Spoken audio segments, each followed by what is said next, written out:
What's going on, people? Welcome to the LV Live Show. I'm LV Live. Please hit that like, share, subscribe button. Once again, I want to thank all the new subscribers for coming by to my channel, man. It is truly, truly appreciated. Great win for them boys last night, 105-93, returning home from that West Coast trip. But that was a fabulous trip. We're going to touch on all that today. Let me know, how do you feel about where we're at, man? Because right now, you got to be extremely, extremely happy where the Knicks are right now. Last 8 games, they've been 6-2. Of course, we've had some hiccups. Of course, OG Anunoby, of course, going down. Not sure when Randall's coming back, but we've had some positives, right? We've had, of course, the good news that Mitch is back out there practicing with the team. Also, too, we also have iHeart returning back to form, looking like the old iHeart.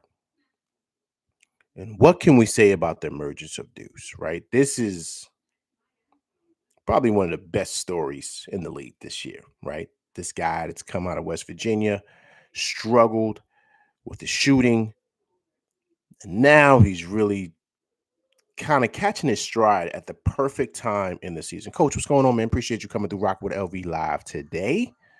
Good morning to everybody. Hope everybody's doing well, enjoying their Sunday morning before we get back to the rise and grind on Monday.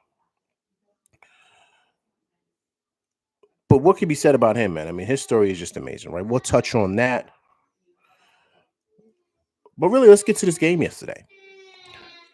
I think earlier in the beginning, what you saw a Knick team that was pretty much kind of jet lagged, right? You can kind of see they started the game off sleepwalking, even though it was neck and neck. We should have easily been ahead of them, but just came back from a long West Coast trip, so I'm not surprised that they had a slow start. They kind of kept the Nets around in the game. It's kind of a back and forth game, right? Then, of course, the flamethrower took over. Towards the end of that third quarter, beginning of that fourth, that was a ball game. Once the Knicks went up by 7, which they made the score 87-80, Knicks took over after that. Flamethrower had 14 points in that fourth quarter. Dante was on fire. So that's why, for me, on this show, he is called the Flamethrower. Amazing game for him. But that's been his season. One thing that I don't know if you guys heard, I'm sure you guys have seen stuff circulating around about Draymond Green talking about the Knicks and how well they're playing and what they're allowing Jalen Brunson to do. All the great things that Draymond Green said on his game, on his assessment of the game that the Warriors had against the Knicks. But one thing he said that I thought was very key to what it is that has, had an impact on Dante DiVincenzo's play this year. Statement that he said the Knicks are just letting him play. And there's been so many times in this league or in college or high school, anybody that plays ball out there knows what I'm talking about, where sometimes a coach can hold a player back or a system can hold a player back. And when you just allow a player to play through his mistakes and just play freely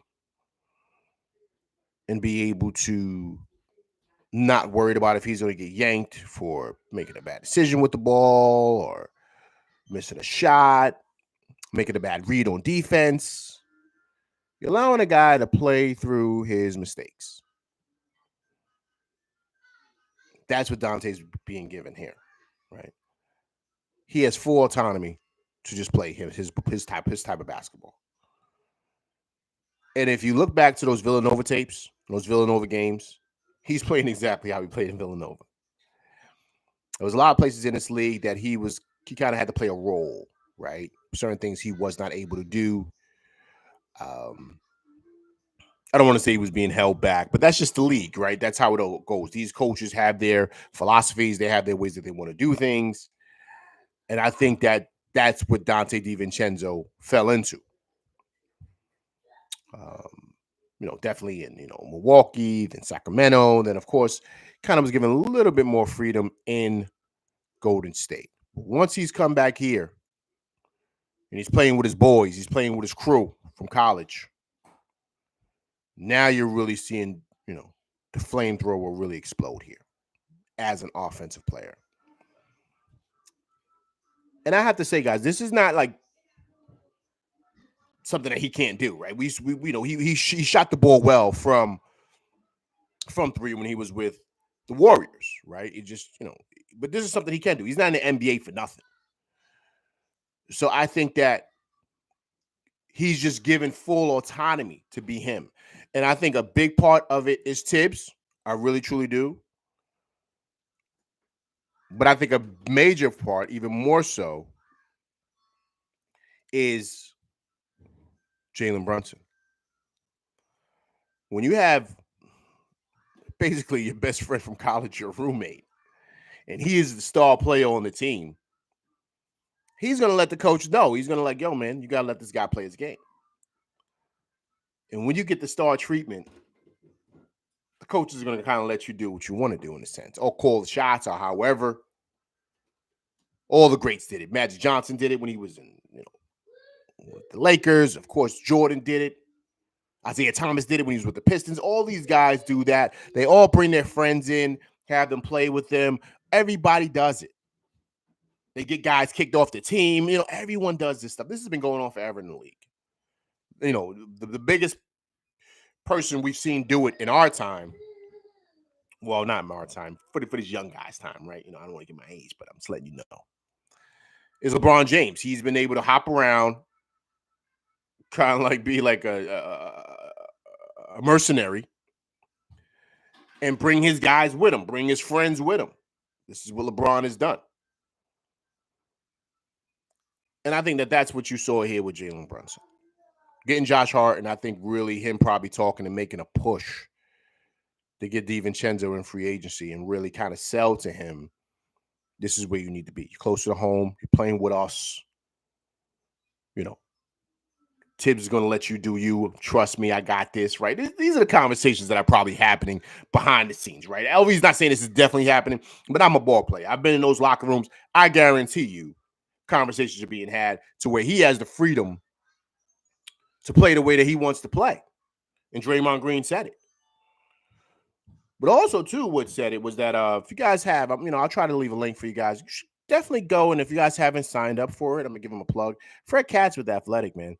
He had a piece in there talking about DiVincenzo and talking about the perceptions that people have about Tibbs and how it's just way off, right? A couple of years ago, people came out with this, how can I say, this survey, I guess, in the league, what coaches you don't want to play for. And Tibbs' name was at the top of the list, right? We all know the rumors and all the things out there about Tibbs, right? How he's looked at. He's a grinder. He doesn't really give guys rest.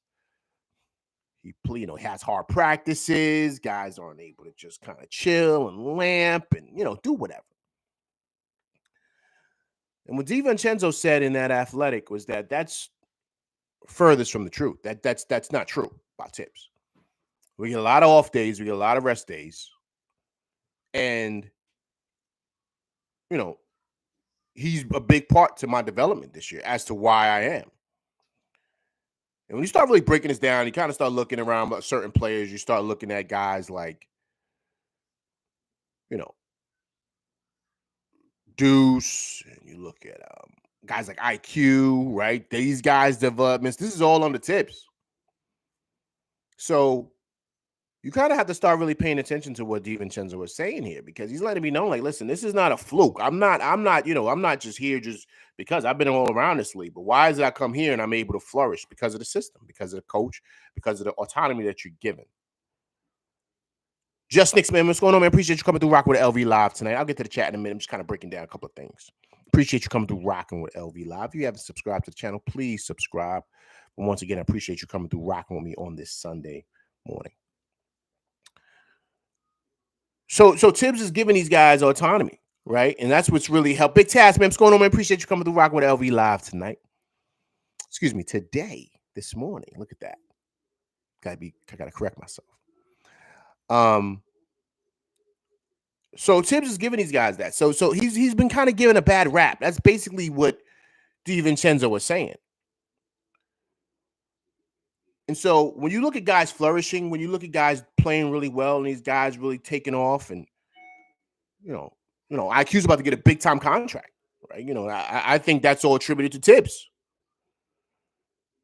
Look at the way Deuce is flourishing. Look at a guy like iHeart. Look what iHeart turned into playing with Tibbs. And of course, Brunson, right? We already knew what he was, but playing with Tibbs is taking him to the next level. Look what it's done for a guy like Randall. Randall didn't know where his career was going to be if he came to New York. He was a guy on the up and coming, but he wasn't an all-star. He was an all-star when he got here. 3 out of the last 4 years, 2 All-NBA playing with Tibbs. Jalen Brunson, first-time all-star. Look what Josh Hart's becoming. I mean, listen, this is all under Tibbs. So as much as we want to destroy the guy, we got to pay attention to maybe how he's changed. I'm not saying some of those rumors weren't true, maybe in the past, but guys can change. People can change. People can adjust. And I think that's what's happened with Tibbs. And you see it in Dante DiVincenzo's play, right? Big 31 points last night, which was huge. So I have to give the flamethrower props, man. But he's really, really come on here, man. Huge for us. There's been a lot of games here where his 3-point shooting has really saved us, right? Also, two people, when you come through, please hit that like button, please, for me. Appreciate you guys coming through Rock with LV Live this morning. On that note, with LV Live, man. So let me have my morning tea while I'm here with y'all. That's good. Good stuff. Now, I'm going to say this, and I want you guys to really kind of take heed and kind of like just listen what I'm about to say here. I'm going to throw this out there before I get to a couple other guys, right? Because I'm watching the progression. We got to see how well we play. Like, we've been playing really, really well this last 8-game stretch. That West Coast trip was amazing. But the one guy I'm going to really talk about here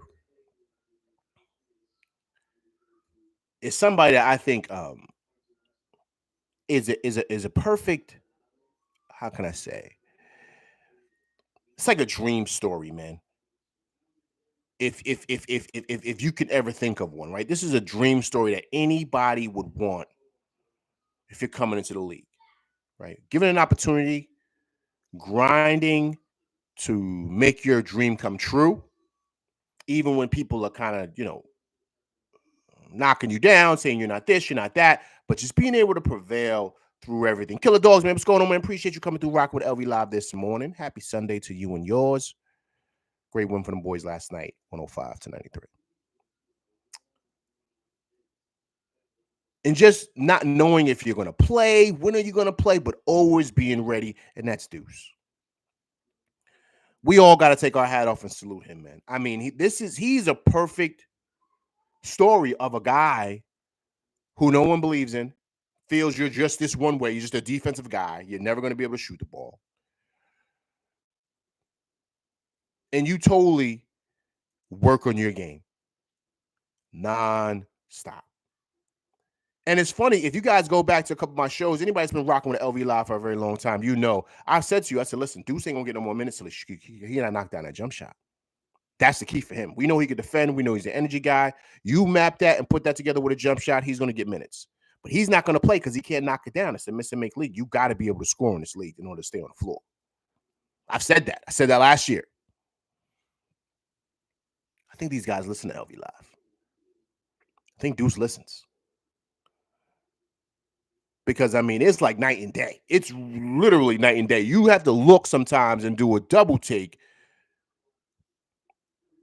to see who's shooting the ball and who's scoring like that. You say, yo, was that Deuce? And you got to love it. And you hear what Tibbs was saying about him in the post-game breakdown of the, Tibbs was basically stating, like, listen, man, all he does is work. You got to love it. You got to love what he does. You got to love what he brings. You got to love the commitment and understanding the grind and understanding what it takes. He's trying to keep his job in this league. You know how hard it is to stay in this league. You don't produce, it doesn't matter, man. They'll ship you up to the G League, and if you don't make it there, you're going to be over there playing somewhere over there in Europe. In Eastern Europe, someplace you don't want to be. Especially if you're someplace, if you're from New York, if you're from Ohio, if you're from Texas, if you're from, I don't know, California, wherever you're from, you don't want to be in Eastern Europe playing ball. You want to be in a league.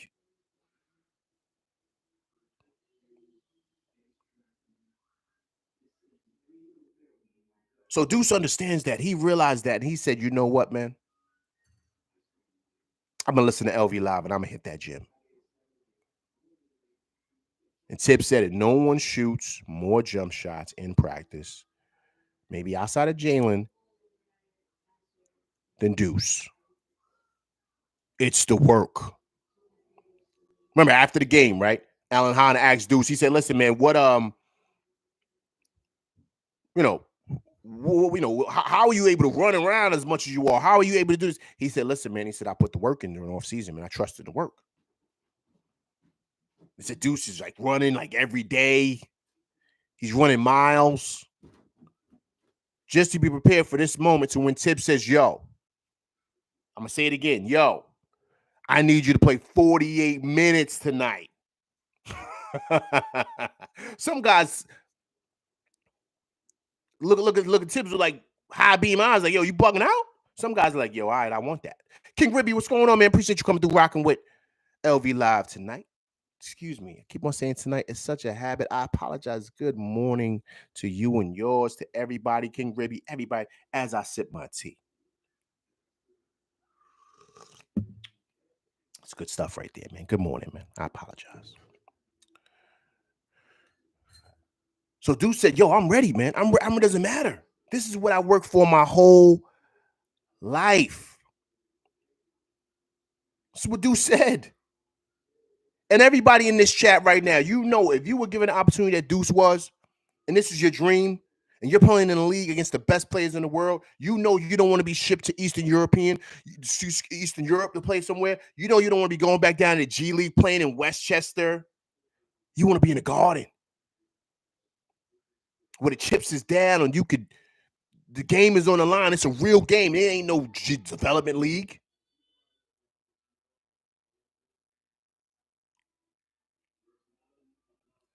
So Deuce said, nah, man, this is what I wanted. So if the coach needs me to play 48 minutes, I'm playing 48 minutes. Because this is what I prepared my whole life for. Period.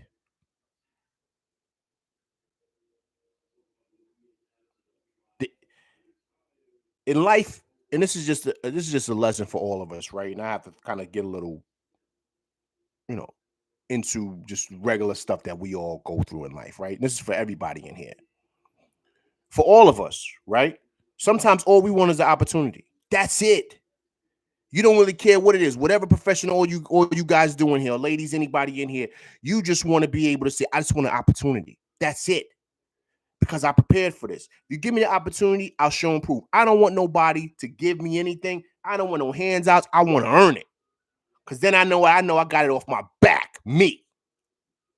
That's it. Nobody didn't give me nothing. I got it from the bottom up. I worked my way up to the top, and that's it. So now I can look in your face and say, yeah, I earned this. Me. I did it. And to me, that's the message that Deuce is giving. And as a New Yorker, inside and out, through and through, he's speaking to us, man. He's speaking to the people. He's speaking to us. These guys that was raised in this city, we understand what it is to grit and grind. We understand what it is to get up early in the morning, cold outside.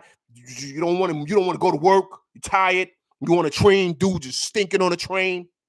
You ready to fight, whatever, but you got to get that chicken. You know what I'm talking about? We all know what it is in this city. That's why what Deuce is doing feels the way it feels for all of us.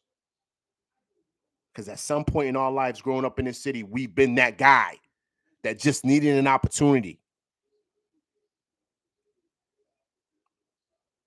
And as much as we want to slam this dude and destroy this dude, you know who gave him the opportunity? Tibbs. So how about we give some love to Tibbs on that? And Tibbs has been saying, listen, the kid's got more game than we got. His time is coming. His time is coming. We know what he's doing. We know he's developing. But that's the beauty of this league. Guys develop. You got to let guys develop. You got to let guys get ready to that point.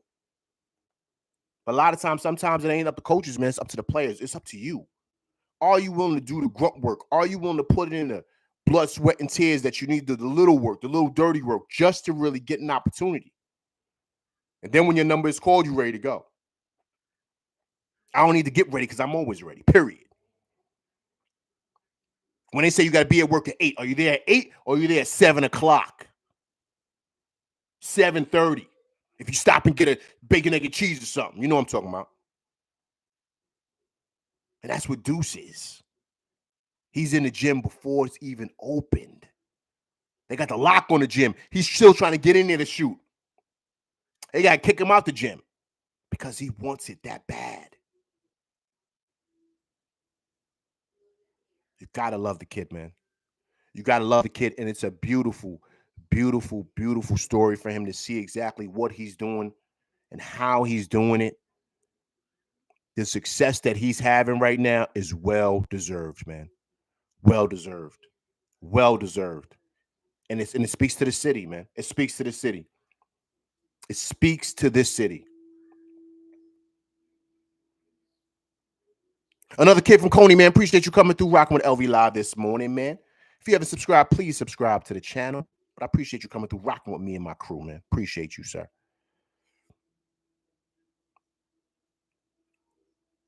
So you got to love it, man. You got to love it. Because listen, once again, you ready? Deuce is our guy.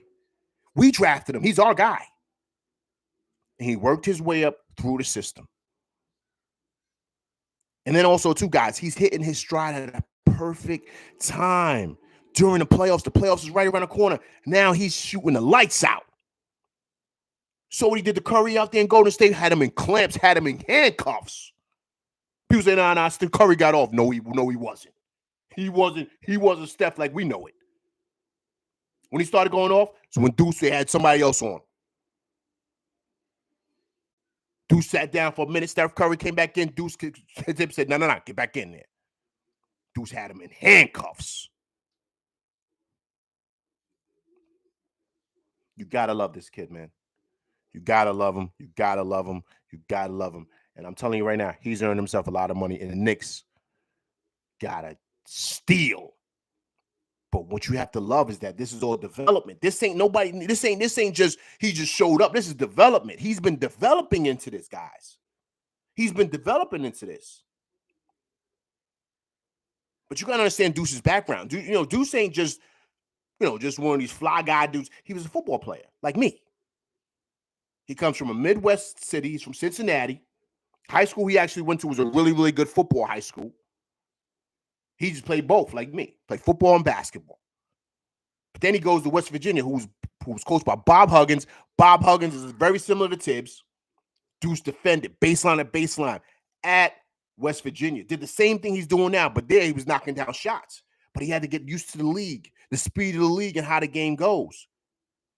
So that's where you got to give Tibbs and Leon their props, because they saw it from a distance. They said, no, that's one of our guys. We just got to develop him. But if he hits his stride, he's going to be exactly what we need. Now, look what he is now. Deuce is a monster. Listen, he's going to develop something dangerous. And I guarantee you, he's going to be playing big playoff minutes. He's going to come up big in the playoffs. It's going to earn him a lot of money. I guarantee it. He's hitting his stride at the perfect time during this season.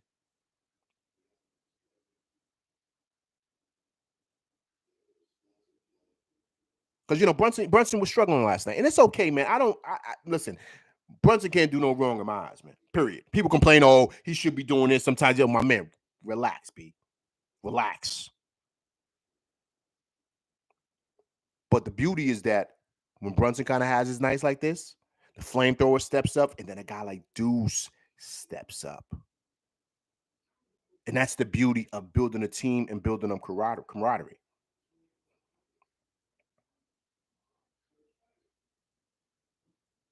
And one thing I am going to say, man, is that there's a certain type of and I've said this before, I'm gonna say it again, but there's a Tibbs culture that's being built here. They're not getting just anybody. Because look now, guys, everybody wants to come to the Knicks. Trust me, we're the hot team. Everybody wants to be in New York. But not everybody can come here. Tibbs is gonna be like, nah, he's not coming here. Nah, we don't want him. I don't care how much points he's putting up. He ain't gonna come here. This ain't the culture for him. This ain't it. We're running that guy out of town. So you got to be a certain caliber guy to come and play here. And for me, out of everything that I'm seeing, everything, that to me is what I'm extremely excited about the future. Because now you're building a culture here. Now, what's going on, man? Appreciate you coming through rocking with LV Live this morning, man. Hope all is well. Good morning to you and yours, man. Big win for the boys last night, 105-93. So what's important, more important than anything, is the fact that we're able to build a culture now, guys, that we can build on top. We can stack years. And there's an expectation. It's kind of like an expectation that was in San Antonio, right? All them years that Pop was there with Tim Duncan, it was an expectation there. Like, you couldn't, not everybody was going to play with the Spurs. Like you couldn't, because there was an expectation there. Pop didn't treat Tim Duncan any different than he treated the guy at the end of the bench. Bruce Bowen and all them dudes was treated all the same. They looked at Ginobili just as important as Tim Duncan. So there's an expectation there. And not everybody wanted to go play for Pop. That's a fact. If anybody doesn't believe me, go check it out. Steven Jackson even talks about it. He said Pop cut him. Pop cut him on the team. He kicked him out. He kicked him off. He cut him. And then he brought him back later and said, all right, okay, I think you're ready now. That's how Pop is. And then he did the same thing to Danny Green. Danny Green was there. Pop didn't feel like he was doing what he was supposed to do. He cut him. Because remember, Pop was like, what was it? What was Pop? Like the GM and the coach, something like that, right? If I'm correct. He had the power to do that. Because he felt like you wasn't fitting the culture, man. And how many rings Tim Duncan got? How many rings they got with that crew? Ginobili and all them, Tony Parker. How about they got 4 or 5? They had the West in a stranglehold for a minute. Stranglehold.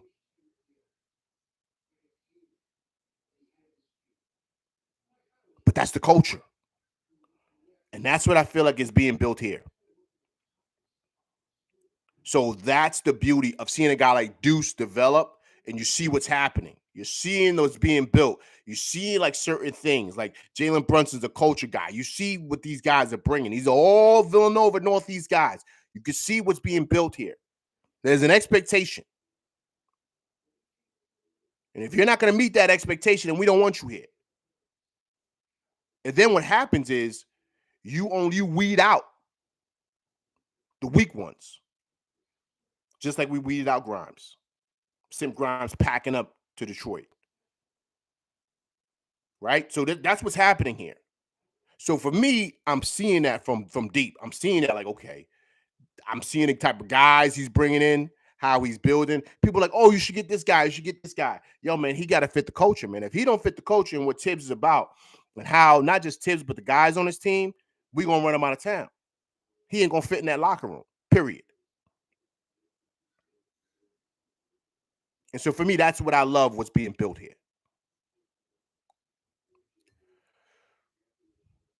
That was Deuce.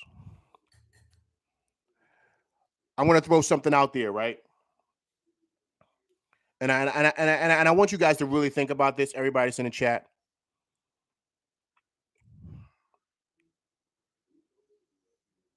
Should we make a permanent change at the center spot? Should we keep iHeart as starter going forward? Keep Mitch coming off the bench? And this summer, make a decision on whether to keep iHeart or Mitch. Listen to LV's breakdown right now. Everybody focus, please. Did you see how iHeart played against Joker the other night? Did you see the comparisons in the game? Excuse me, not the comparisons. Let me go back. I apologize. The similarities in their game. I'm not saying he's Joker. Relax. I'm not saying that. But you see the skill sets. Similar to what people were saying about OG Anunoby. Similar to Kawhi Leonard, like a broke man's Kawhi Leonard. Could iHeart be a broke man's Joker for us? I'm just being honest. If you see how their games, excuse me, let me go back. If you see where the league is going offensively, and you see what the expectations are from the big men at the top of the key, especially like a guy like Sabonis, right? Look at how these guys are moving with the ball at the top of the key. Able to do pick and pop, pick and rolls, shoot jump shots, make great passes from the top of the key. Look at how the bigs are being used. Look at the way our offense flows with iHeart as opposed to Mitch. Excuse me.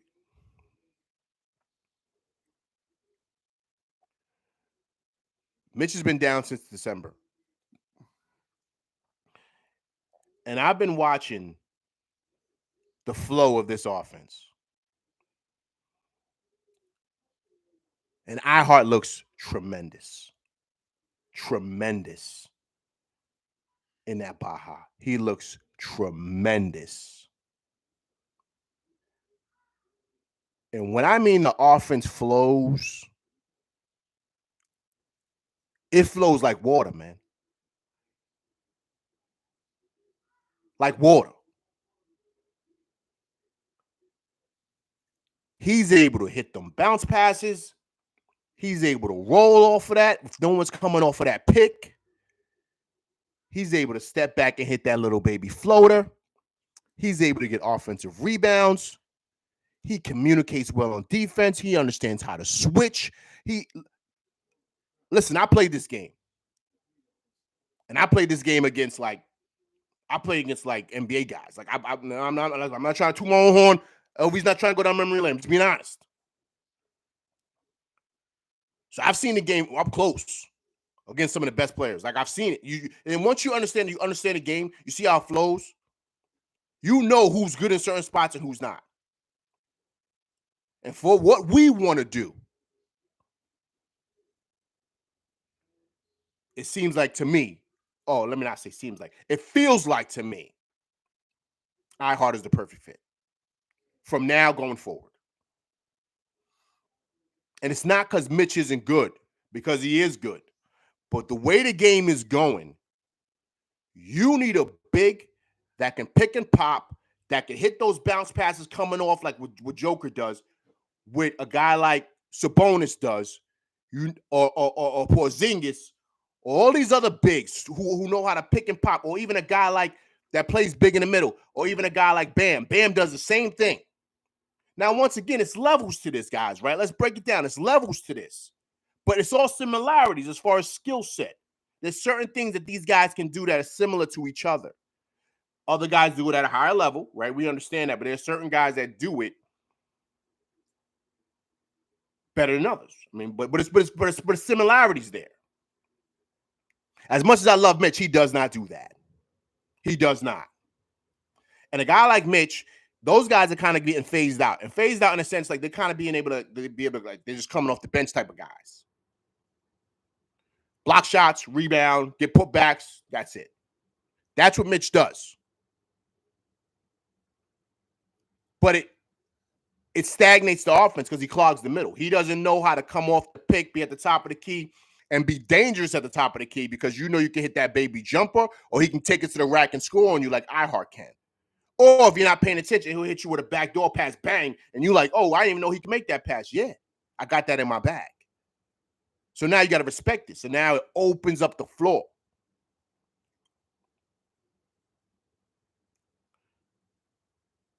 What iHeart has done, this is why everyone's saying he's earned himself a lot of money.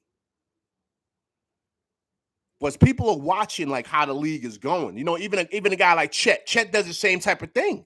And Chet can shoot that three. When Benyama can shoot that three, those guys are pick and pop bigs. They move around. They know how to make great passes. They're not. Mitch can't do that. He's limited. And the other side of that spectrum, people, is that defensively, you're not really losing much. Mitch is better defensively. Let's give him that edge. But it's not by a wide gap. So if you want to do a number scale, right? Let's just do numbers. Let's say Mitch is a 9 defensively. What is iHeart? 7.5? We'll give him a 7.5. Right? We're going to do a number scale on offense. iHeart is a 9. I would say Mitch is like a 5.5. And that's just being real. Offensive rebounds, yes, they're very similar in that. But Mitch can't do what iHeart can do at the top of that key, man.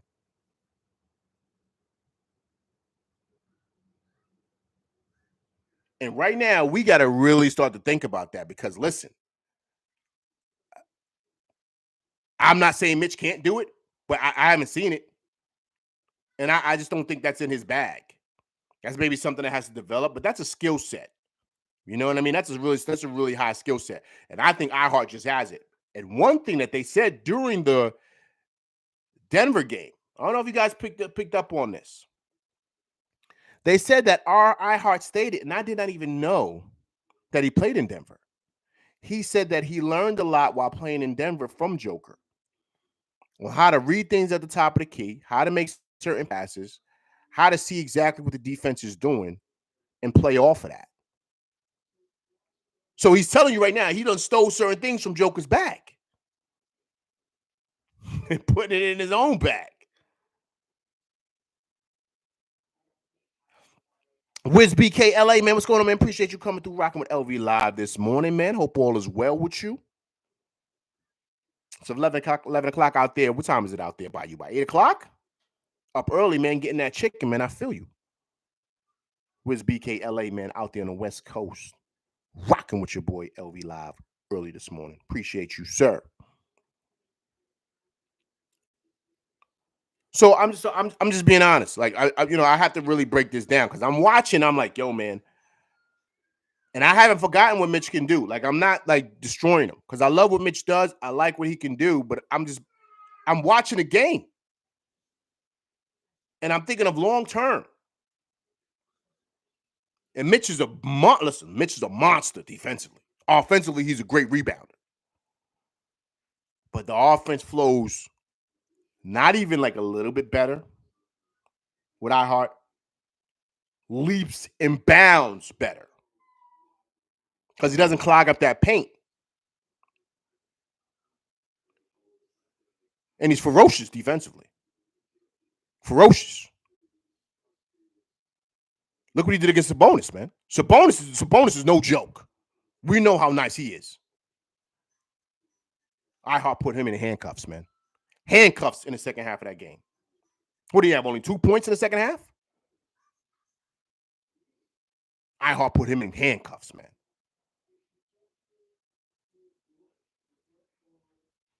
His stock has risen. But once again, right, we're back here again. You got to salute Tibbs. Tibbs is giving him the forum, or shall I say, to use the word, get the autonomy to be able to just play ball. That's it. Play your game and develop. In the beginning, when iHeart came here, we was trying to figure out how to use him. Now we know. Now we know how to use him. Look what he's developed into. Look at the development. People destroy Tibbs about his development. Look at the development of iHeart. Look at what he's becoming. This is all under Tibbs.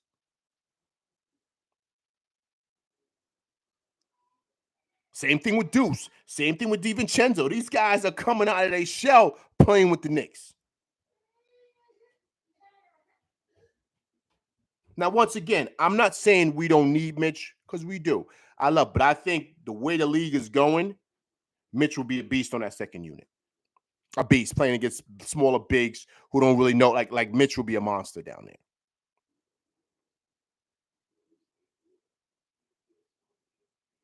But I'm just thinking long term, man. Especially with the way Brunson plays and how he plays that pick and pop. That's ferocious, man. That is nasty. And it just opens up the floor. It just does. It just does.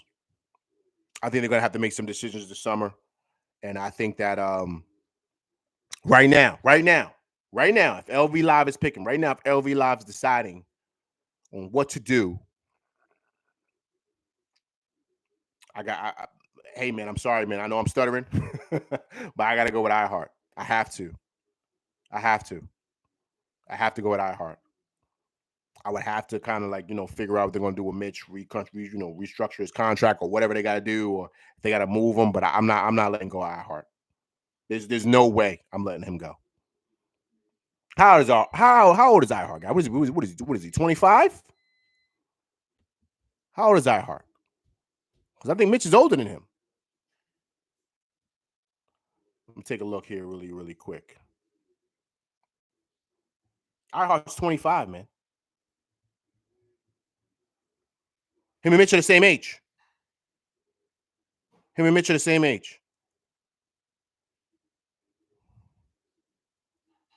iHeart 7 feet. Mitch is 7 feet. I think he's bigger than that. Mitch is about 7'1".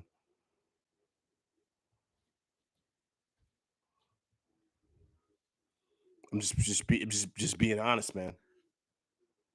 I'm just being we have to call a thing a thing. We can't really kind of like look around at this as like it's not, you know what I mean? We got to be honest about what we see and the production that these guys are having. And that's the beauty of this thing. That's the beauty of it. Now,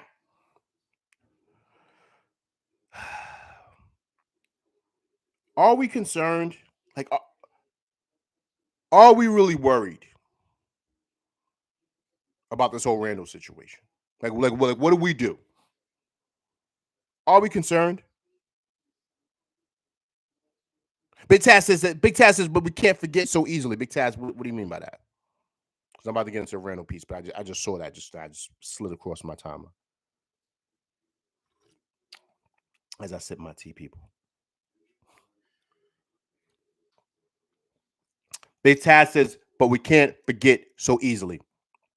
Big Taz, I'm just making an assumption here. Are you speaking of Mitch?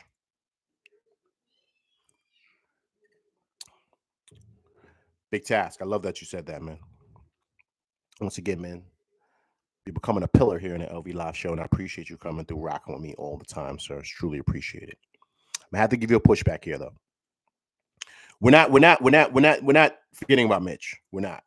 But you have to identify strengths and weaknesses. That's part of any business, right? Any corporation, anything. You have to put people in situations where they can really flourish, and you have to identify what a person does for your team to continue to flourish. Mitch is a monster in the middle. We understand that. But the way the game is going and the way the game is changing, you have to pay attention to that. And it's going to pick and pop bigs who can score and who can make great passes from the top of the key. The offense flows. It's amazing how our offense looks with way better than it is with Mitch.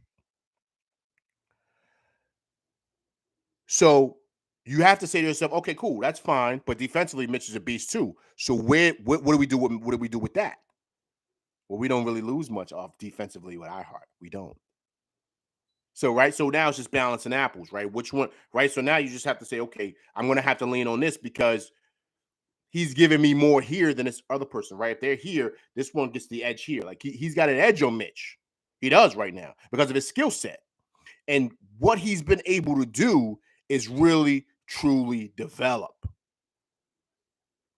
in ways that we have not seen Mitch develop in years that he's been here. iHeart's only been here 2 years, and look at where his game has gone from when he first got here to what he is now. That's all development, people. That's not anything else. And developing with the players around you.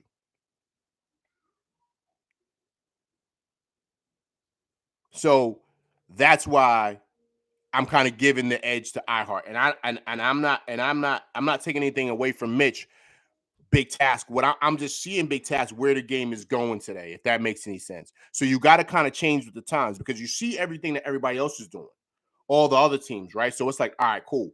I'm gonna have to match kind of similarities with that because I don't want to get outrun, right? So where do I make changes in my roster to where we don't really have a weak point? Offensively with Mitch, we did have a weak point because there's certain things he just can't do. It's just where the league is going. And I think that's where iHeart is kind of taking over in a sense, right? And it's just tough decisions, man, you're gonna have to make, because I'm telling you right now, iHeart looks like a monster, man. A monster. Did you see what he did to Sabonis, man? Sabonis is no joke. And he was giving Joker the business, man. So I'm looking at all that. He's doing better against Mitch. Couldn't do that. Mitch didn't have the skill set to do that against those guys. And these are elite guys in the league. You know, Joker's the top of the list. So what I'm saying is, iHeart is holding his own against these guys. And then when he plays and he put him out there against regular dudes, he's dominating them cats. So I'm like, okay. And I think it's all about development and where these guys are and what they're doing with their time, when they're with the team, practice time, whatever. And guys can get better over time, right? So same thing with Deuce, right? Guys can get better over time. And if guys are getting better, you got to kind of ride that wave. And you got to understand people's strengths and limitations. And I think that's where we're at with Mitch. Just Nick said, if we were to trade Mitchell, who would you package him for? I don't know. You know, Just Nick, that's a great question, man. I haven't thought that far yet. Because once again, I don't know if you heard me earlier. It's got to be a culture guy, man. You know what I mean? It's got to be a culture guy. You know who would fit perfectly if they would be willing to do it, and I would do him. Pause. I would get him above anybody else because I think culturally he would fit. I know a lot of guys gonna say LV going too far with this, is too much. Like, you know, you're bringing too many of these guys in. You know who I would bring in, and he would be perfect at the 2 guard, and I would bring Dante off the bench? Mikal Bridges.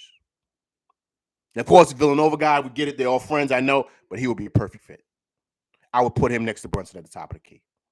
6'7", defensive, long wings. Pause again. Can score. Good size. Pause again. I'm from uptown. I'm from Harlem, man. I got to be careful with things I'm saying. Right? Next to Brunson. I would take him over Booker and all them cats. Now, of course, everyone's going to say, oh, LV, you crazy. I would take him over Booker and everything. And the reason why I would do that, once again, guys, it's not skills. It's culture. He plays defense. He can score. All that stuff. Booker don't play really defense like that. He's just a scorer. We know Spider plays no defense. He's similar to Brunson. So that's who I will put next to Brunson. And you bring Dante and Josh Hart off the bench. You have Brunson, Bridges, OG Anunoby, Randall, iHeart. We're the best team in the East. I'm going to say it right now. We're the best team in the East. And we're competing for championships year in and year out. I'm telling you right now. Right now. Ferociously, we are defensive. We could score. I'm telling you right now. So that's what I would do. Just next. Wiz BKLI say, is it possible all these players needed was time to show what they was already have? Right. iHeart, Precious, Deuce. Because RJ, Mitch, Cam, Knox, Grimes, even Fourier didn't develop. Agreed. But also, too, Wiz, the culture guys, too, right? I think Cam Reddish, I did a video on that. You guys can go back and take a look. That was never going to work. Tibbs never wanted him. Culture guy. He just didn't fit. Grimes, all too, culture guy. She struggled, man. Once again, right?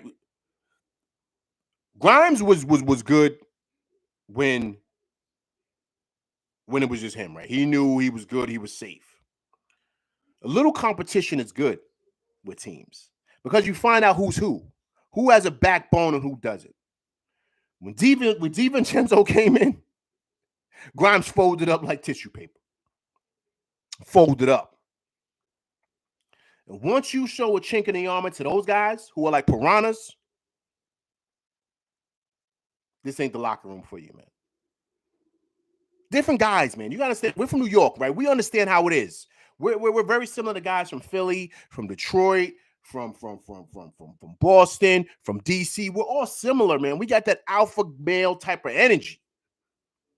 So if you ain't really built on that, you ain't really you're gonna struggle in them locker rooms, man. You are. I told you guys a story, right? What DiVincenzo did to that kid. You know the kid out there in Boston that's coming off the bench for Boston shooting on them threes. What's the kid? Peyton Pritchard, right? If you guys don't know, I told a story before. I'm gonna tell it again really quick. Peyton Pritchard wanted to go to Villanova, right? He wound up going to Oregon, had a long career there. He played really well there. He wanted to go to Villanova, so he went to campus to see what it was like, and wanted to, pretty much go there. So when he went there, DiVincenzo was there. DiVincenzo said, "Yo, man, let's play one-on-one." Right? Once again, this is alpha male energy, right? This is New York City stuff. This is Philadelphia stuff. DiVincenzo's from Delaware / Philly. They're all next to each other. It's all the same type of guy. He said, "Yo, man, let's play one-on-one." He played that boy one-on-one. I heard he gave that boy problems, man. That boy said, "Nah, I'm not going to Villanova," and went to Oregon. You see, that's the type of guy you're dealing with. Grimes came in the city. He knew his boys was here. He was coming off the bench. He said, "Okay, it's cool. I'm coming off the bench, but watch this." He came in, was shaking things up. We saw what DiVincenzo was doing. Everybody started saying, including LV Live Show, I said, "Yo, man, the flamethrower should start, man, because Grimes looking shaky." I've been in those locker rooms, people, and anybody that's in here play sports, you know what I'm talking about. You've been in them locker rooms. You've been to practices. You know when guys can't cut it, man. They can't deal with the heat in the kitchen. Guys got certain type of energy with them. They're playing with confidence. They're playing with this. They might give you a couple of nudges in practice, a bump, give you a stare down in practice, like letting you know, like, I'm coming for your spot. Do you fold up or do you rise against that? See, New York City, that's what we used to. That's regular. We never back down, never run, right? That's what it is. That's what DiVincenzo does, right? And to me, I love it because that's regular stuff in practice. Guys fight in practice. It's regular stuff. That's how I grew up. But they want to see, can you hack it, man? Can do you got the alpha energy? Are you strong enough to rock with us? And what did Grimes do? Grimes showed that he's not strong enough to rock with them dudes, man. That's why I got him up out of here. And Tibbs is the same type of guy. Do you understand? Tibbs is the same dude. Same guy. So you got to understand like who these guys are, man, and what they're about, man. They're just a different type of dude. So that's who DiVincenzo is. So that's why Grimes didn't work here. Fourier, he just didn't. You know what I mean? Those guys, it's just a culture thing, Wiz. I know I went off on a tangent, but I'm just kind of give you a breakdown of what it is. That's why those guys, a perfect guy for this that would have been good was RJ. But RJ and Randall were the same guy. Remember, RJ is about 6'8". He's big. He's big wing. Really could play the two guard, but RJ has the same game as Randall. He could have developed into the same type of player. Because RJ's putting up numbers out there in Toronto. He's getting busy. Because he's able to have the room to operate. And I told the story. I'll say it again. When Randall did thumbs down, we all knew, listen, let's give the keys to RJ. Right? Remember, everyone was saying that before Brunson came. Get Randall out of here, give RJ the keys. Because RJ was putting up numbers. While Randall was struggling, pouting, RJ was getting busy. Right? Let's be honest. They made the decision. It was two double negatives, man. They couldn't operate in the same, so they had to move off of RJ, and RJ's doing his thing up there in Toronto. Same thing with IQ, right? Those guys are given the freedom. So those guys are culture guys for us perfectly. It's just you can't have too many kings in the kitchen, man, or too many cooks in the kitchen, however you want to phrase it. And I think that's why it worked out that way. Just Nick said, I like the combination of Brunson, Deuce, iHeart / Mitch. Yeah, I like those two at the top of the key. But I love Deuce coming off the bench. Right now, it's cool, Just Knicks, but I love Deuce coming off the bench with that second unit. You put him out there with that second unit for the playoffs, the way he's shooting, believe it or not, he may bring very similar production that IQ brought. We were missing IQ for a minute, right? We forget who IQ was. He was up for 6-man last year. He was skipping. Everybody was saying, yo, we should keep IQ. Start IQ next to Brunson. Everybody was saying that. But IQ was like, nah, I want my own spot. I want to be the man. I can't be the man here in New York. It's Brunson's time. And I love IQ. But now Deuce is starting to slowly develop into that. Now, he's got to have a longer period of time of doing this, but it looks like he's hitting his stride, man. It looks like he's understanding the Da Vinci Code with this league, right? He's understanding it. So if he can give you that same production that IQ gave you off the bench, dangerous.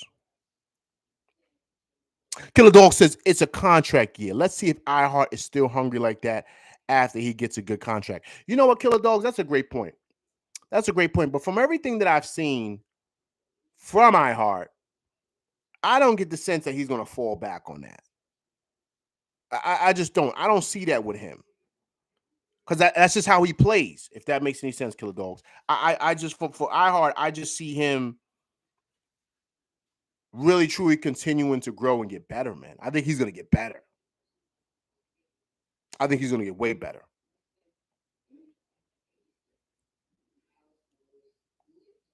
Bitch said, I'm telling you, if we get Mikal, we are contenders. That's what I've been saying, man. And I'm glad you're saying that because that's what I think. As I sip my tea.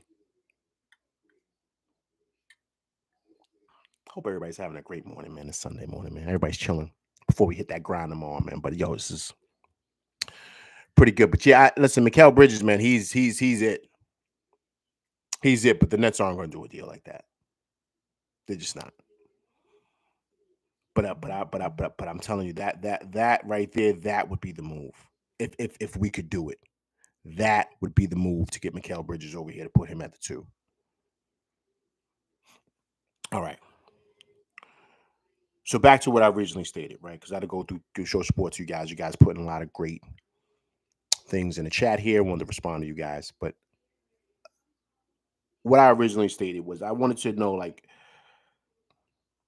what are we gonna do about Randall, man? What's going on with Randall? Are you worried? Like, are you guys worried? I'm worried, man. I don't know. I think they're really concerned here about him. I think they know something that we don't know because he would have been out there by now. And I think that he wants to play. You know, Randall, you know, I told you before, he's a Kobe disciple, man. You know what I'm saying? He's got that Mamba mentality. He's going to play through the pain, similar to Kobe, how Kobe used to be. Anybody remember when Kobe tore his Achilles? And he walked up and said, nah, I'm still shooting these free throws with a torn Achilles. That's Kobe, man. Rest in peace to Bean, man. He was different. So I think Randall wants to play, and he wants to play through the pain. But I think there's a big concern there, obviously, with the medical staff and doctors that it might get worse if he gets hit again there. You know, so he hasn't even started contact people. When he get hurt in January, it's almost it's almost April. So he's been out what? End of January. And he's going on 2 months now, he's been out, and he has not had contact yet. PL, I appreciate you coming through rocking with LV Live this morning with me and my crew. I don't know who you are, but if you can, please subscribe to the channel. Appreciate you coming through rocking with me and my crew.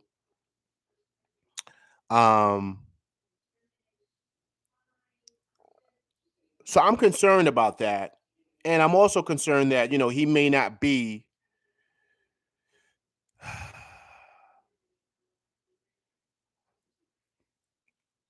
PL says I'm new. Laugh a lot. I think I'm subscribed. I am subscribed. Okay, appreciate you coming through.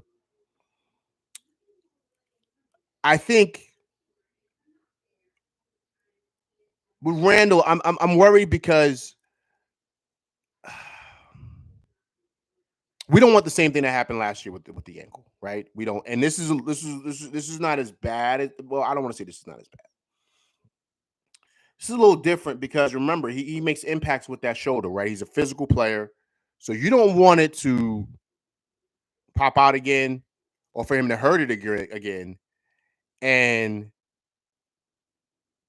that's it. He's out a little bit longer than what we thought, right? He's a little out a little longer. So now, medical staff wise, you got to really protect him against himself because he wants to play, right? He want to strap up his arm and just go out there and play with one arm if he could, right? That's just the mentality of Randall, and you see that, you see the warrior in him because he did it last year in the playoffs, and you realize that even I was getting on him about that. He just wasn't the same guy, so there's concern there. I don't know. I don't know. I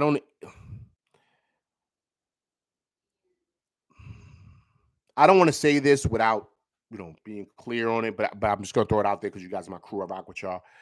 If he's not ready, if it's that bad, if they're worried, I would shut him down. I would shut him down.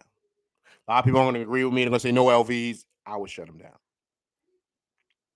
I would shut him down because if they're really concerned, he hasn't even started contact yet. People, if they're really concerned about this and about him and his shoulder and him not, and then them just throwing him out there in the playoffs,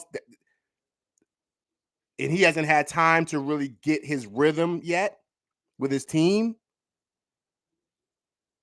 Now he's saying, okay, let's see what you do in the playoffs. Like that's not fair to Randall because if you know what I'm saying, like he needs the rhythm with his team.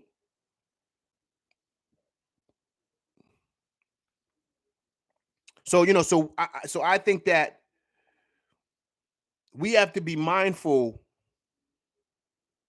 of where he's at, because once again, like they said, Tibbs stated it. He hasn't even started contact yet. He hasn't been a proof of that. Guys, how many games we got left? 12 games? Like 12 games left? So when does he start? He's got to get his rhythm, guys. He's got to get his rhythm. Now, and I think Randall's trying to push to play, but I think there's hesitancy there. I think they'll, they want to make sure with that, right? So we got to see where he's at with that. Now, the other concern is OG Anunoby, man. That elbow did not look right. The first game it did.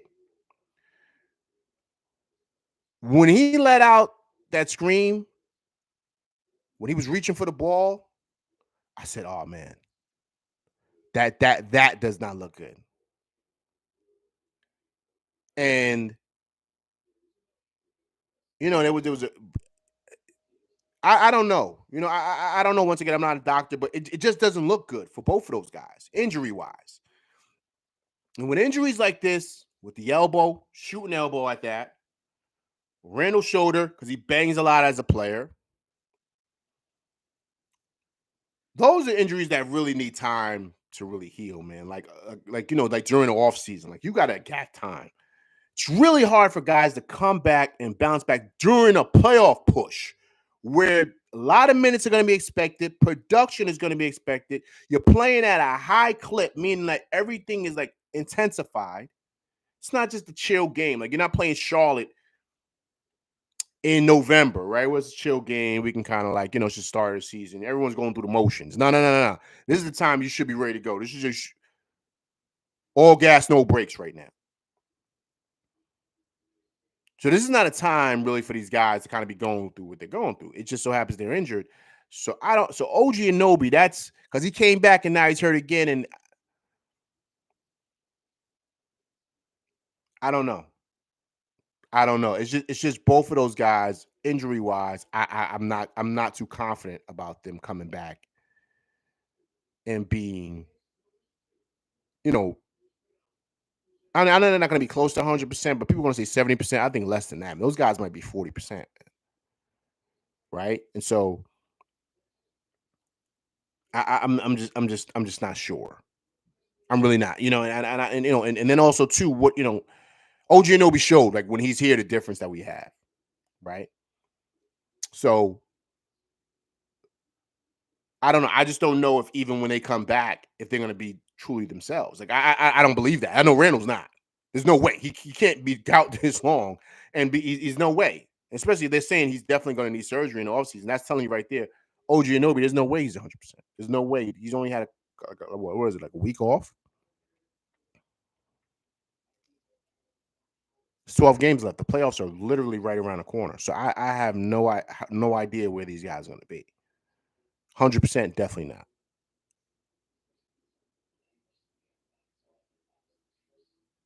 So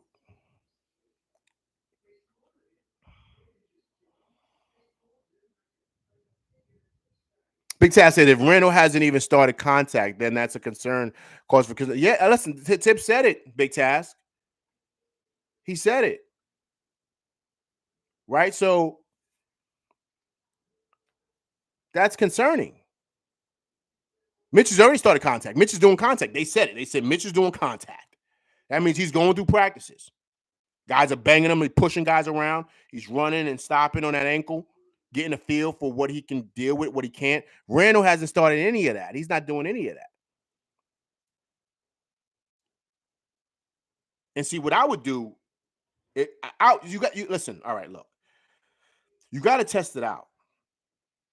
I would say, okay, let's give him half the practice. Let's see how he does half the practice one day. Let's see how he does. Let's give him a week of that. All right, cool. Next week, let's give him the full practice. Let's see where he is with that. All right, cool. Who do we got coming up? I don't know. Just throw out a team. Let's say we got the Pistons coming up. What's next game? But I don't know. Whoever, right? Someone that's not that good. All right, Randall. Let's start Randall. Let's see how Randall plays tonight. Let's put him out there. Let's aim to have him play 20 minutes tonight. And let's see what he does. But you got to see where you're at. You can't just say, nah, we're going to wait and just throw him out there. That's not fair to Randall. You got to see. And then also, too, for him as a player, you got to give him a place to where he could develop his confidence. Like, he just can't say, okay, all right, cool. It's the playoffs now, Randall. We going, because then the pressure's going, he's going to feel the pressure on him. He's gonna be like, yo, man, I gotta like show like that. You know what I mean? So he's not giving grace to rev himself up, right? To kind of have confidence in his shoulder, because he's got to develop confidence with himself that, yo, I can handle banging. It's not as bad as I thought. Okay, I could play a certain way. Let me try to do a little bit more than what I thought I could do with my shoulder, see where I'm limited at or whatever. Let's see. Big Taz. Big Taz said a tune-up fight. Big Taz, you right with me. I'm a boxing guy. You already know it. Right? Perfect example. You guys are big boxing fans. I am. Errol Spence, right? He had that debacle of a loss to Terrence Crawford, right? He can't jump back in with Tim Tszyu. He can't do that. He's got to have a tune-up fight, right? He's got to get a guy that's at the bottom of the rankings, who's 25-12. He's got to get a fight like that to get his confidence back. He's got to do that. So I think that's what, you know what I mean, has to happen. PL says, is that what the practice and contact is for? Yeah, PL, that's what I'm saying. I agree with you. But PL, they're not saying he's not doing contact in practice. He's not. Tip said it. So that's where the concern is. PL. He has not started that. So it's not fair to Randall to throw him into the lines in the playoffs, in the lines den. Like you got to give him time. Like that's where the rev up should happen. 20 minutes this game. Maybe this game we give him 18 minutes. Next game we give him 25 minutes. See, okay, Randall's feeling good tonight. Randall, how you feel? I feel good. All right, let's give him 30 minutes. Let's see how he does with that. You ramping him up. Now the playoffs come. He's kind of, PL says, look, I think they are just being extremely cautious, being that he's one of their biggest assets. PL, that's my point. And I'm glad that you're saying they're being cautious. I think it's the fact that you got to be cautious, but you got to be smart at the same time, too. You got to understand the player.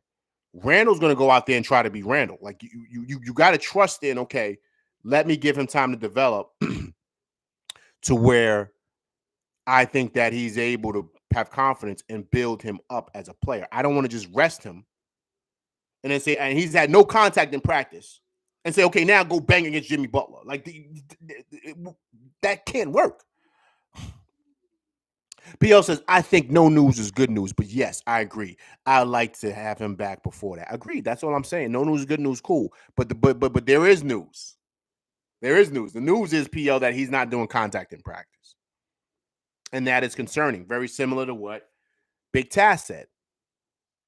That's very concerning. Killer Dog said, exactly. Either try him or shut him down and plan for the future. That's what I'm saying. Killer Dog, that's all I'm saying. Because to your point, PL, he is an asset. So you got to protect that. So it's one or the other. It can't be, now we're going to throw him in the fire in the playoffs. That's not fair to him. Give him that room to where he feels confident in his shoulder and he knows he's got to know what he can and he cannot do. If he can't do that in contact and practice, then you throwing him out in the playoff series, that's not fair to the player. So you got to say, all right, look, this is the practice we're doing it. Because the playoffs is in 12 games. We got the playoffs coming up. It was basically 2 weeks. Let's start ramping him up. Let's give him this week, we're going to have contact. Let's see where he's at. Half of next week, we're going to give him, the week after, we're going to give him contact again. We'll give him next game, we're going to have him play, give him 10 to 20 minutes, see where he's at. Get him ready. Because then you don't know what you're going to see in the playoffs. And of course, I wouldn't expect anything from him. And even if he plays bad, that's not Randall's fault. It's just not. Some good tea, man. You guys got to drink tea in the morning, man. Tea's the wave. You have coffee too. You know what I'm saying? I'm a tea guy though.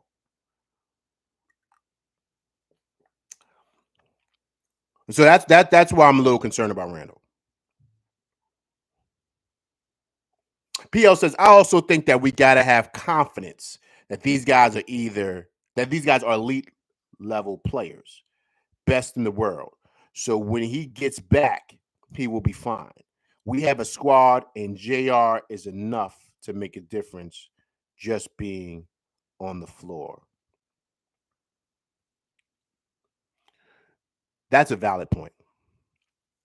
But this is not the regular season. So that's where I have to give you pushback here. These are elite level players, but they're still players. Elite, low level, doesn't matter. They still need ramp up time. You can't throw a guy out there and he hasn't had no time to do any contact.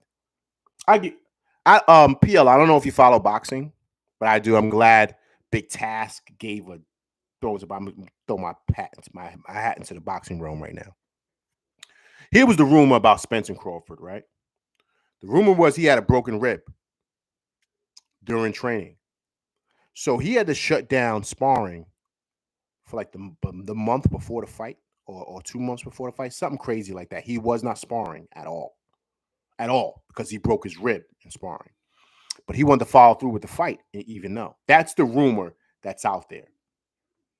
So when he got in that fight with Crawford, that's an elite, all-time great fighter.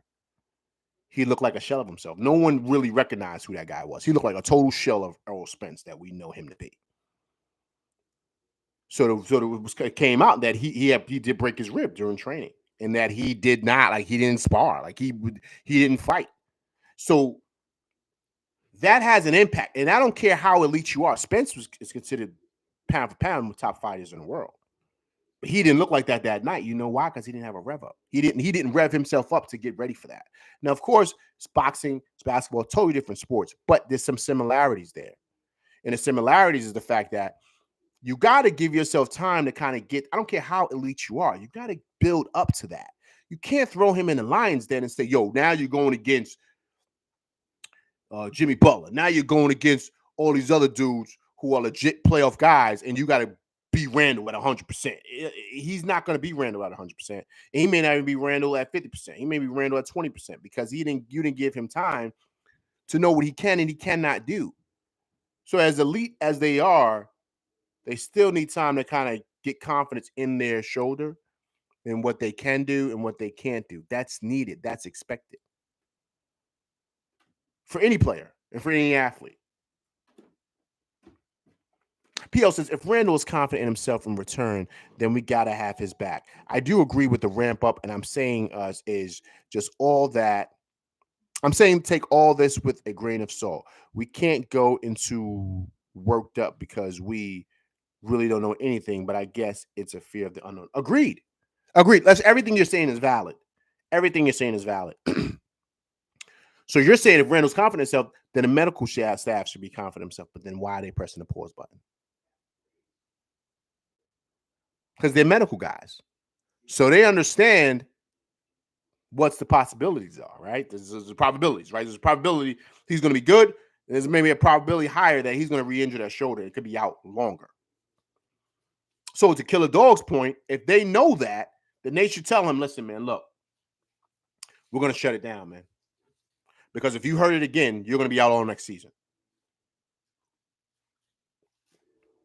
Right? So now I'm not saying that, but I'm just, he said laugh out loud, checks and balances. Agreed. But if Randall's saying that, then why aren't they pressing the go button?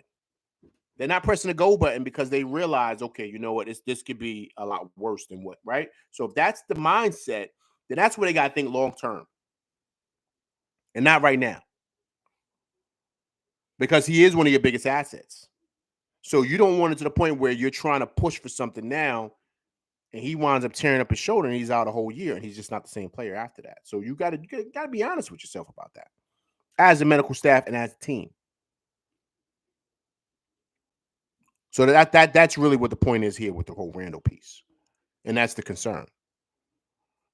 But I think that the Knicks, they have to figure out, not even figure out, let me change that. They have to do it. If you're going to play him, if you've made a decision, you're going to test it out. You got to test it out in practice, and you got to test it out in these little games here. Excuse me. You can't test it out in the playoffs. That's not fair to the player. And so you got to see exactly where you're at. Like the perfect example. They threw OG and Obi out there, right? They said, okay, let's see what time it is. They said, okay, he's going to need more time. And I don't think. Let me see how many games we got, man. Let me get the exact number. I think we got 12 games left. Schedule here. Let me take a look really quick, guys. Okay, let me count here. All right. I think we got 12. 1, 2, 3, 4, 5, 6, 7, 8, 9, 10, 11. That's 12 games left. 12 games left. So if I was the Knicks, those last 6 games, I would see where Randall's at. In those last 6 games, I would see where OG Anunoby's at. And I would give those guys maybe 20 minutes a game. I wouldn't give them that long. I would see exactly where they're at. That's what I would do.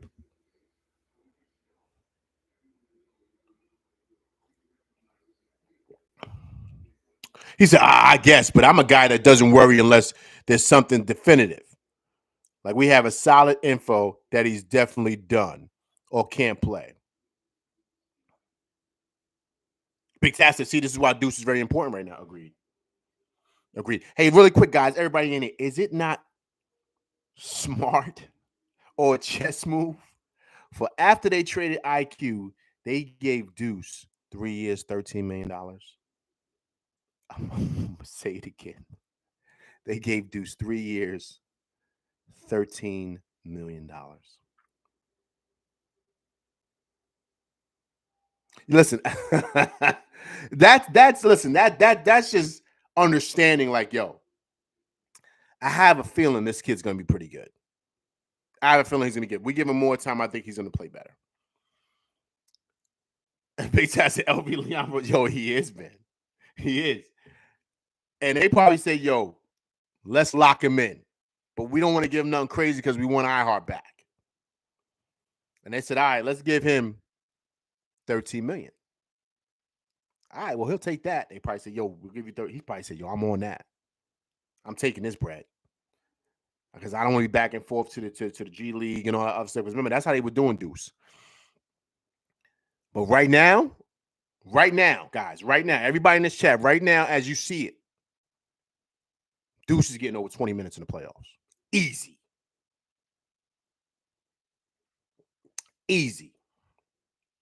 And there might be even moments in the game where he's probably getting more minutes than the flamethrower. True story. Because it's all about matchups. I could even see it where he says, yo, if we play in the Bucks, Tibbs is like, yo, I want you in. I was going to say something. Pause. I thought I was on the court for a minute. Hell, we got chill sometimes. I was about to say something. Coach is going to say, listen, I want you locking up Dame Dollar baseline to baseline. That's all I'm going to say, right? Keep it G rated on this show. But I can see that. To where defensively, he's going to say, yo, I want you to match up with Dame Dollar today. I want you chasing him all over the court. Similar to what you did Curry. I'm going to match your minutes with his minutes. That's what I'm going to do. And believe it or not, what he did against Steph Curry, that changed everything for Deuce. Now you see it, right? Tibbs is starting him all the time now.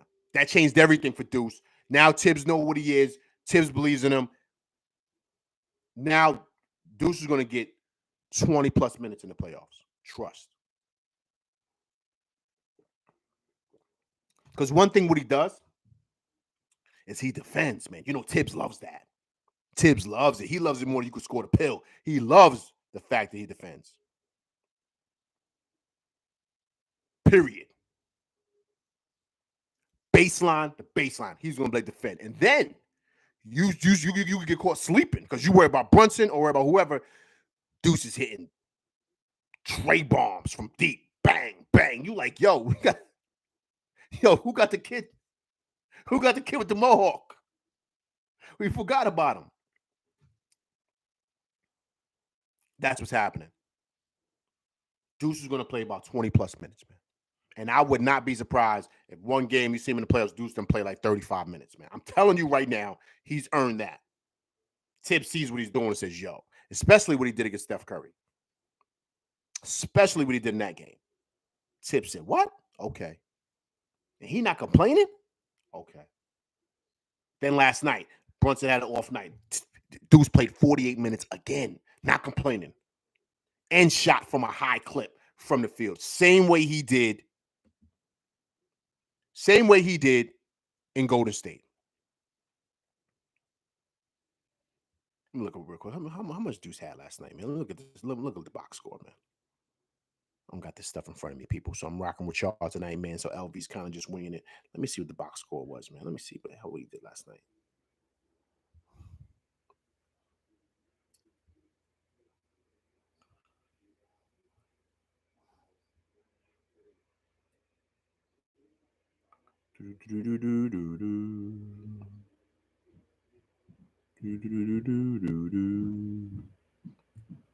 What is this? What?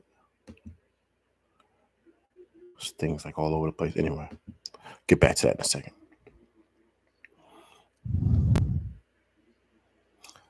So, yo, man, so it's gonna be really, really interesting.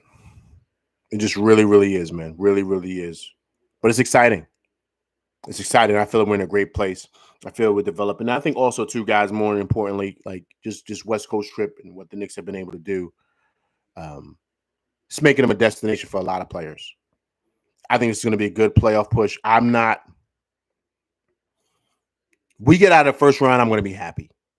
But the second round and get into the conference finals, that's going to be tricky because we don't know where Randall and those guys stand. Even if they play, we don't know where they stand as far as health-wise goes, right? OG Anunoby especially. We don't know what that elbow's going to look like. Randall, we have no clue.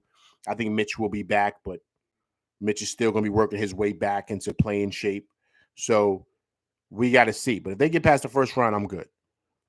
But the second round and third round, of course, conference finals, that's going to be tricky.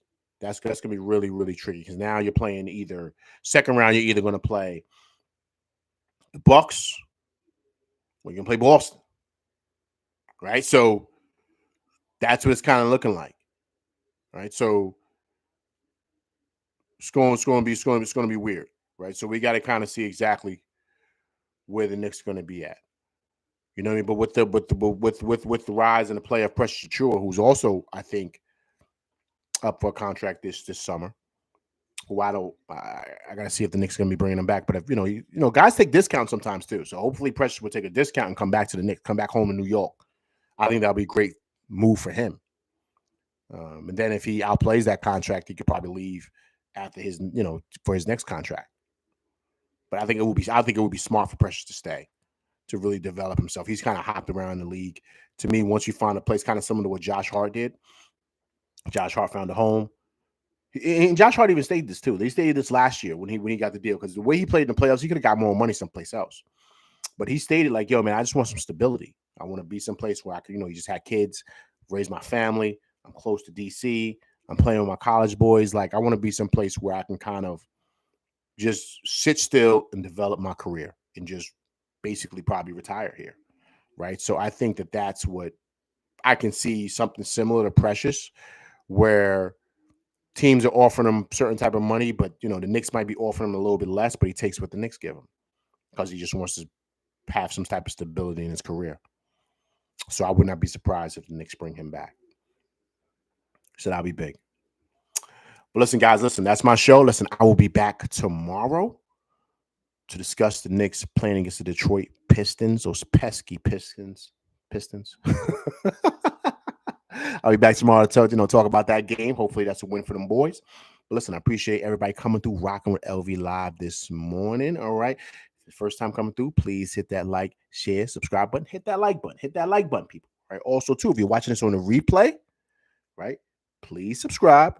And also, too, please leave comments, right, so I can go back and forth and debate. All right. Listen, I'm LV Live, and that's my show, and I appreciate people. All right. Everybody enjoy their Sunday. I'm out of here, people.